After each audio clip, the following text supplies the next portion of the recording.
L'eau est l'un des rares éléments dont on peut observer facilement les trois états de la matière, solide, liquide et gazeux.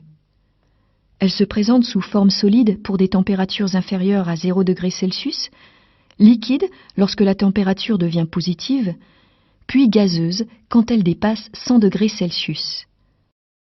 C'est au niveau moléculaire qu'il faut chercher les explications.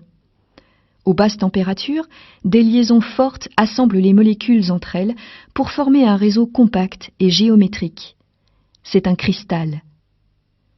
Quand la température augmente et atteint 0 degré Celsius, les liaisons qui maintiennent les molécules entre elles deviennent plus faibles. Nous observons alors un changement d'état. Tant qu'il reste de la glace, la température de l'eau se maintient à 0 degré Celsius. On ne peut donc pas savoir dans quel état se trouve l'eau à 0 degré. Elle peut être totalement solide ou totalement liquide, ou plus généralement un mélange d'eau liquide et de glace. Quand toute la glace a fondu, la température de l'eau devient positive. L'eau chauffée emmagasine de l'énergie et la température ne cesse d'augmenter.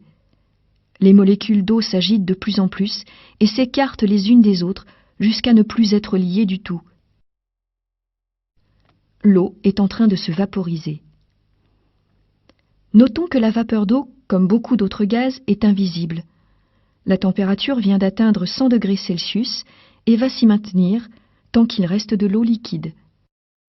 Les molécules d'un gaz se déplacent librement et parcourent de grandes distances avant de rentrer en collision avec d'autres molécules ou les parois du récipient. C'est pourquoi un gaz n'a pas de volume fixe, il occupe tout l'espace disponible. Ce n'est qu'après la vaporisation complète de l'eau liquide que la température peut croître à nouveau.